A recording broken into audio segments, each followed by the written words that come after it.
dernier coup de cœur qui n'est pas du tout un polar, c'est un livre qui s'appelle Vespertine en young adulte.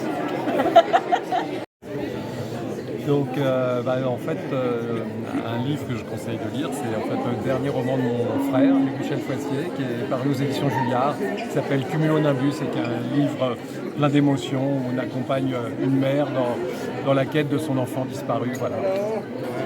So the last book I read and loved was a collection of short stories by the American writer Annie Proulx, Proulx, and it's called Just the Way It Is. And the reason I loved it is because her writing is extraordinary, very different, very unconventional. She breaks all the rules, but it's such beautiful writing that it is utterly addictive. C'est Hurlement, je pense, d'Alexis Metzger. Mais cela dit, là, ce que je suis en train de lire m'impressionne. J'ai lu 300 pages du dernier Jean-Marc Souvira qui était présent ici, La Porte du Vent. Et c'est à la fois polar et c'est à la fois historique. Et c'est trop bien. Et vu que c'est quelque chose que je serais incapable de faire, ça m'impressionne d'autant plus. Voilà, c'est les deux lectures là qui me viennent comme ça, spontanément. Alors mon dernier coup de cœur littéraire, c'est Bike Punk, qui est un roman de Ploum, qui est un auteur belge. Et c'est un roman, on va dire, un peu dystopique mais joyeux, où tout le monde fait du vélo. Voilà. Mon dernier coup de cœur littéraire, c'était Mud Woman de Joyce Carol Oates, qui est quand même une de mes autrices préférées. Elle a souvent des personnages très tordus, des situations toujours malaisantes. Elle me plaît beaucoup.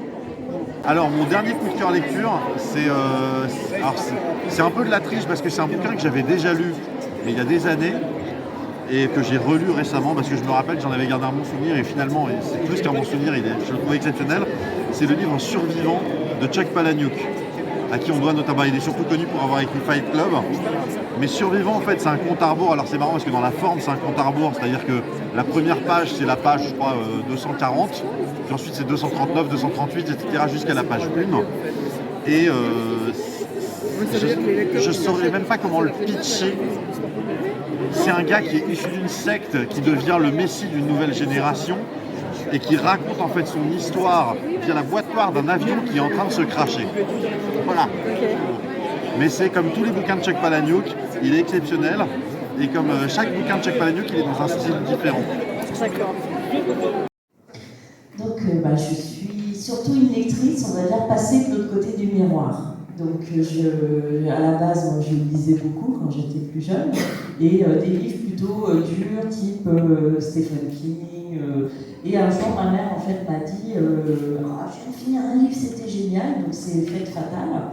Et quand je l'ai lu, voilà, c'était un coup de cœur, quoi. C'était ma première histoire de tueur en série. Et à partir de là, j'ai commencé à lire des livres sur les tueurs en série. Jusqu'au jour où je me suis dit, oui d'accord, mais ils n'expliquent pas trop pourquoi et comment en fait. Souvent on était sur la 10e scène de crime d'un tueur en série, on montait jusqu'à lui, il se prenait une balle, puis on ne savait pas trop pourquoi il avait fait ça. Donc moi je me suis dit, pourquoi j'écrirais pas le livre qui, moi, me passionnerait, enfin me répondrait à mes propres questions en fait. Et ça donnait oui en fait. Et donc j'ai écrit ce livre, et puis la suite est arrivée dans ma tête, et puis après ça s'est enchaîné un petit peu. Donc moi, j'ai deux marques de fabrique, le côté psychologique qui pour moi est hyper important, hein, c'est pour moi ce qui prévaut surtout dans l'écriture du livre, c'est-à-dire que ces personnages soient proches, donc bien maîtrisés psychologiquement, que le lecteur puisse s'identifier à eux. Et puis la deuxième, c'est en fait le côté manipulation. Et donc pour ça, il faut que j'écris les livres que moi j'aimerais lire toujours. Tant que je ne suis pas satisfaite en disant moi ça me surprendrait, ça me plairait, je suis un peu mon premier doseur en fait, de curseur dans l'écriture pour essayer de générer chez moi ce que je peux provoquer chez vous. Voilà. Et du coup, comment est-ce que tu en es venue à l'écriture? Donc aujourd'hui, tu en vis, non, tu travailles encore à côté. Donc c'est un passe-temps encore. Tu arrives encore à prendre du plaisir à écrire. Et comment est-ce que tu t'es dit, là, ça y est, maintenant, je vais essayer de faire paraître ce roman? Le premier, en fait, j'avais écrit le livre. Bon, à l'époque, c'était encore pour mon ordinateur, hein, puisque j'avais quand même un ou deux lecteurs qui lisaient de temps en temps, mais vraiment, ils avaient c'était vraiment très confidentiel. Et là, quand même, ce livre-là, non seulement cette copine qui lisait beaucoup de thrillers a dit waouh, c'est costaud. Et même moi, j'étais capable de vous dire quand même, ce livre-là, il a quelque chose, quoi. Et donc, elle me dit, écoute, il y a les nouveaux auteurs qui reçoivent les manuscrits, donc c'est pas un jury de professionnels qui jugent les livres, mais c'est les lecteurs. Et donc, je me dis, ça a l'air pas mal, ça, donc je l'ai envoyé. Et non seulement, en fait, le livre a été publié, mais en plus, il a reçu justement le prix VSD. Et là, ça a tout lancé, puisque c'est une maison d'édition qui avait pour vocation de révolutionner le marché du premier livre, en fait. Puisque un premier roman ne se vend quasiment pas. Et lui, il avait réussi à créer un concept qui faisait que c'était totalement différent, en fait. Parce qu'il y avait tout l'appui du groupe Prisma, et c'est comme ça que c'est parti, en fait. Donc après, moi, c'est vrai que c'est une organisation entre le travail quotidien et puis le travail du soir, en fait. Donc double journée, parfois, quand il faut corriger, réécrire, voilà. Donc c'est une organisation. C'est vrai qu'on ne se rend peut-être pas compte du temps que ça prend d'écrire un livre, parce que bon, il y a toute la base d'écriture qui est déjà, je pense, assez importante. Je ne sais pas combien de temps il te faut à peu près pour écrire un roman. Alors, moi, j'ai globalement, on va dire, si on prend une année de parution en mars, on va dire comme ça. Donc moi, je commence en février à chercher mes idées. Donc je fais un peu mes premières recherches sur les concepts, etc. La réflexion, la construction du plan.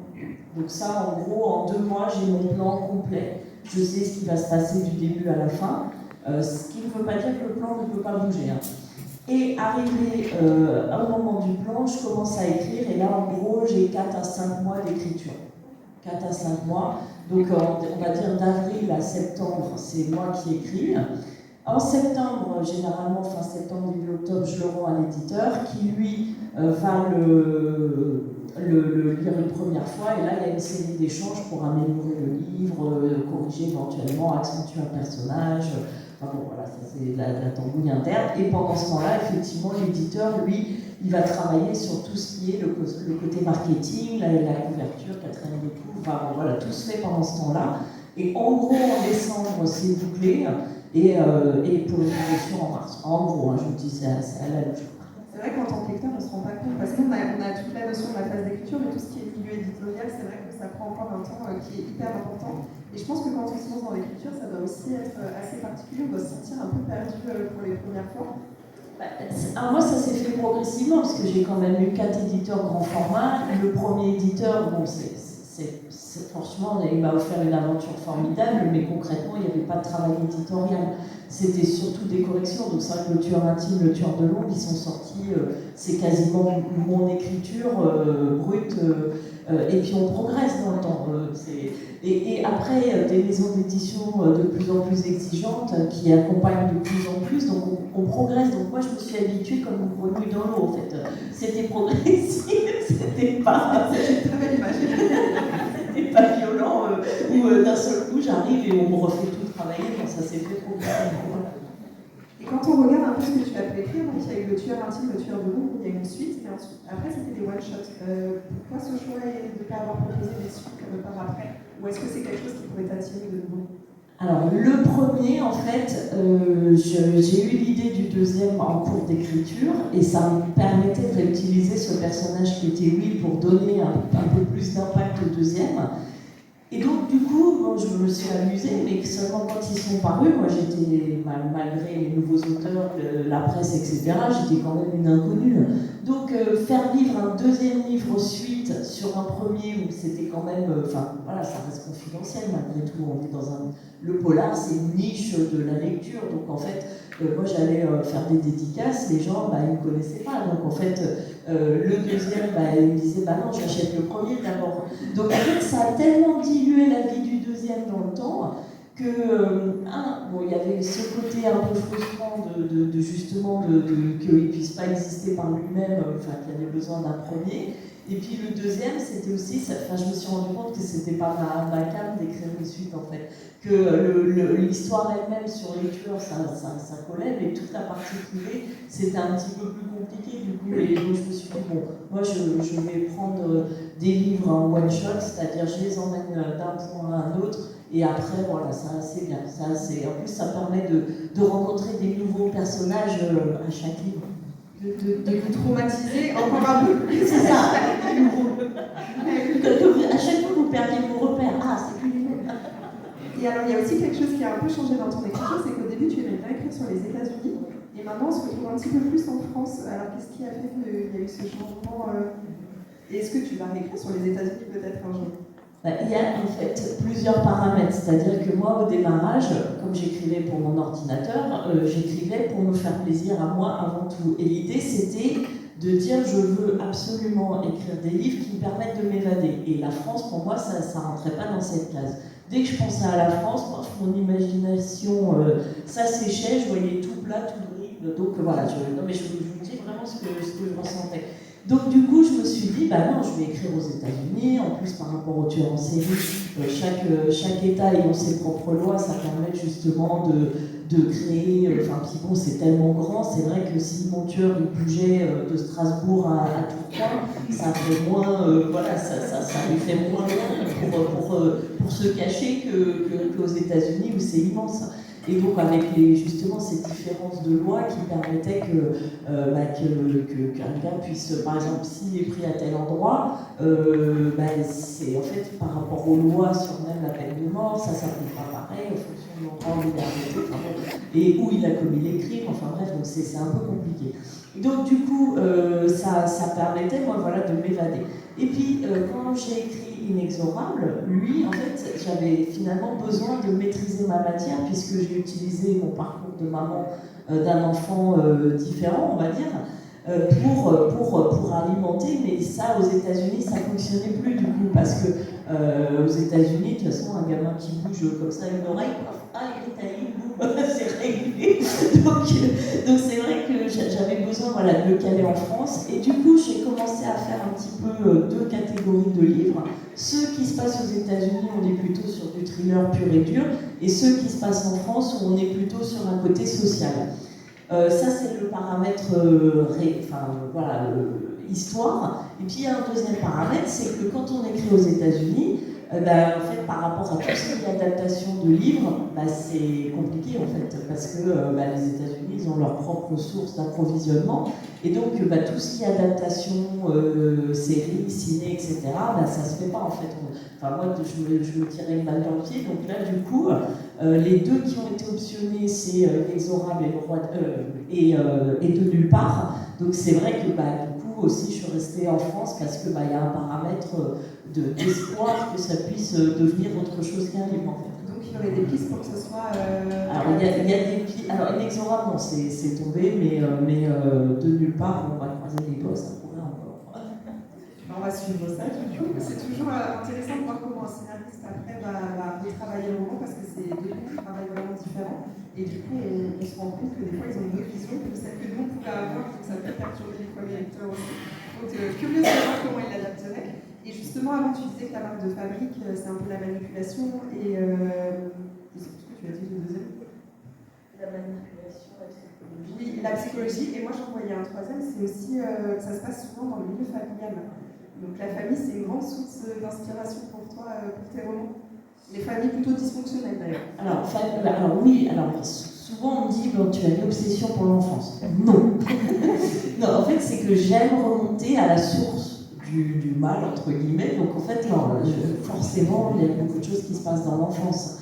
Donc c'est pour ça que souvent je remonte très très loin dans le passé de mes personnages pour les prendre à la base et puis les décortiquer dès ce moment-là que vous les suiviez. Donc forcément, c'est dans un terreau familial en fin de compte. C'est par mon choix de remonter loin que je décortique beaucoup les familles. Après, c'est vrai que dans les familles dysfonctionnelles, il y a une matière incroyable pour détruire des êtres en fait. C'est vrai qu'une famille qui marche mal, on envoie des gens... toutes les familles dysfonctionnelles ne créent pas des monstres, hein, c'est pas ce que je dis, mais ne serait-ce que de simples traumas, des choses qui vont nous conduire toujours au même échec, face au même mur. Voilà, donc une famille, ça a des conséquences quoi qu'il arrive. Et donc ça, c'est un terreau magnifique pour un auteur, parce que on peut créer tous les dysfonctionnements possibles et les exploiter pour créer un personnage profond auquel vous-même vous pourriez vous attacher, parce que ah oui, ça je comprends ce que ses parents lui ont fait. C'est aussi un environnement qu'on a tous en commun et qui du coup crée une empathie avec le personnage, avec les personnages. C'est ce qui est très fort parce que même Will, à un moment, on arrive presque à comprendre et presque à avoir de l'affection pour lui, alors que vraiment c'est un monstre. Et ça, je trouve que c'est une vraie force en fait de réussir à montrer cette double facette des personnages et à se dire que même nous, on est finalement un peu tendu pour réussir à les apprécier.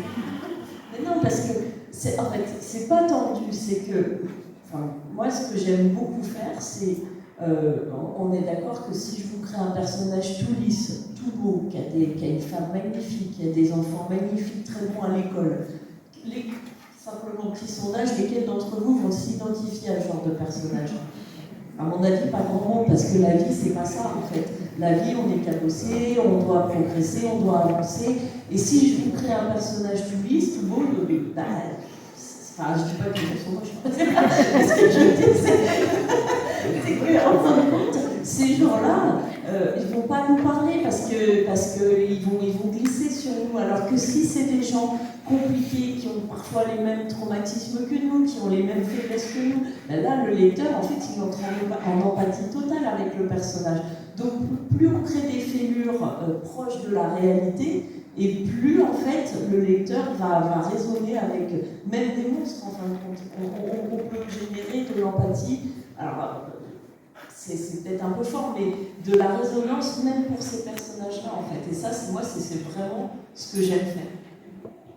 Et tu en parlais avant justement avec Inexorable, mais aussi de Nulle part, où c'est vraiment un roman où tu nous prouves que même avec du polar, on peut faire du roman un peu engagé, parce que tu as vraiment voulu dénoncer l'aide sociale à l'enfance et toutes ces dérives qu'il peut y avoir, parce qu'on en a beaucoup parlé ensemble, et c'est vrai que ça a été un roman, moi, qui me faisait peur, parce que j'ai travaillé à l'aide sociale à l'enfance, mais qui est terriblement vrai, et qui est très très bien écrit, et qui dénonce des choses sans pointer du doigt non plus, mais en essayant de dire que finalement c'est tout un système qui déconne, il n'y a pas d'autre terme. Et du coup, ça demande, je pense, pour toi un travail d'écriture qui est énorme, d'aller rencontrer, je ne sais pas si tu as rencontré des travailleurs sociaux, tu avais parlé de Lias Souffok aussi, qui est très engagée dans la cause. Comment tu fais pour t'imprégner un peu de ces problématiques-là? Alors, il y en a deux qui ont le même genre de structure. En fait, c'est Inexorable. Donc là, j'avais qu'à voir un petit peu ce que nous, on avait subi en tant que famille d'un enfant différent. Donc là, moi, dans Inexorable, en fait, j'ai romancé, mais toutes les situations que je mets dans le livre, c'est des choses qui nous sont arrivées. Donc là, c'est vrai que j'ai rien inventé. Mon fils, à l'époque, était en 5e. Donc en fait, tout ce qu'il y a dans la 5e, c'est qu'à peu de choses près, c'est ce qu'on a vécu. Donc là, moi, j'ai vraiment mis mes trucs sur la table avec ce livre. Je vous raconte vraiment un peu le parcours, alors, encore une fois romancé, mais donc là, j'ai pas eu vraiment besoin de me renseigner. On était bien passé par toutes les épreuves pour arriver à ce stade-là. Par contre, de Nulle part, en fait, non, effectivement, j'ai pas rencontré de travailleurs sociaux. En fait, moi, ce que j'ai fait, c'est que j'ai regardé des reportages sur YouTube, j'ai regardé des tas de vidéos, j'ai lu des tas d'articles, j'ai compulsé. Donc, je me suis dit, bon, voilà, je crée mon histoire. Donc, j'ai passé toute la première partie à pleurer sans arrêt. En fait, la moitié de mon temps à écrire et à pleurer. Donc, c'était... Et je me dis, en plus, on est dans un pays civilisé, donc c'est vrai que ça fait un peu peur, hein, parce que c'est quand même, là, on voit, il n'y a pas longtemps, il y a un procès dans le Nord, où des gamins ont été confiés à une association qui n'avait pas d'accréditation. Donc, c'est vraiment un système qui a des grosses lacunes. Et moi, mon point de vue, c'est l'individu n'est pas accompagné par un système performant. Donc, soit on a la chance, que ce soit les enseignants pour Inexorable ou les travailleurs sociaux, d'avoir quelqu'un bien en face de nous, et lui, il va tout porter sur ses épaules, se battre, même contre le propre système qui l'accueille. soit en fait, il va suivre la mouvance et on n'a que l'individu face aux enfants, face à tout. Et donc si c'est quelqu'un de mauvais, malheureusement, ça fera une catastrophe en fait. Et c'est ça que je veux pointer du doigt. C'est pas les individus, moi j'attaque pas les enseignants dans l'inexorable, j'attaque le système qui ne leur donne pas les outils. Ce qu'il faut voir, c'est que les taux de prévalence des handicaps invisibles, on n'est pas loin d'une vingtaine de pourcents. C'est 1 enfant sur 5. Et qu'on va réduire à la moulinette parce qu'il ne rentrera pas dans les cases, non, c'est pas normal. C'est le système maintenant qui devrait s'ajuster. À 20%, c'est plus l'enfant qui doit s'ajuster. C'est le système qui doit trouver des moyens de ne pas exclure des gens. Et tout comme de nulle part, c'est de nulle part, c'est de dire, de pointer du doigt que c'est pas normal que des enfants qu'on essaye de retirer à une situation risquée, on dit on va les protéger, mais on les met dans une situation où c'est presque en plus en péril que là d'où ils venaient en fait. Et ça, c'est quand même incroyablement anormal. Donc oui, c'est des romans qui ont pour vocation, de dénoncer, et donc ils ont une structure totalement différente. C'est la partie sociale en fait, les dysfonctionnements du système qui génèrent la partie thriller. Donc quand un système est défaillant, il y a des conséquences, et c'est la structure du coup de ces 2 livres un peu spécifiques en fait. Et maintenant, on va quand même parler de ta nouveauté, c'est aussi pour ça qu'on est là. Donc, Le Roi du Silence, tu nous ramènes donc dans une autre forme de récit, toujours au cœur d'une famille. Et c'est un récit où tu ne nous laisses pas trop respirer de nouveau. Est-ce que tu veux bien nous présenter un petit peu ce roman ? Le Roi du Silence, en fait, on a 2 cousins qui traînent toujours ensemble et qui font des bêtises d'adolescents, mais jusqu'au jour où certaines bêtises vont être de plus en plus graves, entraîner des conséquences de plus en plus dramatiques, jusqu'au jour où un des 2 cousins va finir en prison. Et là, on fait la connaissance en fait d'une enquêtrice qui, elle, a un passé professionnel très très très compliqué. Elle est complètement désavouée par sa hiérarchie, voire mise de côté, etc. Et donc cette enquêtrice est persuadée que le bon cousin, ce n'est pas le bon cousin qui a été emprisonné. Et elle va tout faire pour essayer de démontrer qu'elle a raison, quitte à entamer un bras de fer contre celui qui est resté à l'extérieur, et contre sa hiérarchie qui ne la croit pas. Et c'est une forme de combat psychologique contre encore un système, contre un personnage redoutablement redoutable. Et donc le titre, Le Roi du Silence, qui fait référence à l'enfance, ça a de nouveau une place très importante parce qu'on suit ses cousins du coup depuis tout petit, depuis cet événement qui va les traumatiser. Encore une fois, on retrouve cette psychologie. Et moi, je me demandais comment tu fais pour vraiment réussir à construire cette psychologie tellement fine. Est-ce que tu t'entoures de psychologues ou de thérapeutes autour de toi, ou c'est vraiment juste toi en fonction de ce que tu observes, de ce que tu imagines? Oui, c'est vraiment moi, c'est-à-dire qu'à chaque fois, par exemple, là, il y a un des personnages, sa maman est décédée, il n'est plus qu'avec son père, c'est quand même une famille qui a été bien éprouvée. Et de l'autre côté, on a un autre personnage dont il reste seul avec sa mère et sa sœur handicapée. Là, par contre, effectivement, c'est des choses que j'ai observées. En fait, à un moment donné, je suivais une famille sur Facebook, en fait, où on avait 2 jumeaux. Et un des gamins, en fait, est parti en randonnée VTT et il a été foudroyé. Sauf que, comme il s'est pris la foudre, il était mort. Donc les gens l'ont ranimé, mais il s'est réveillé avec, en gros, le cerveau avait grillé, le corps avait souffert, etc. Et donc il s'est retrouvé handicapé à un niveau énorme.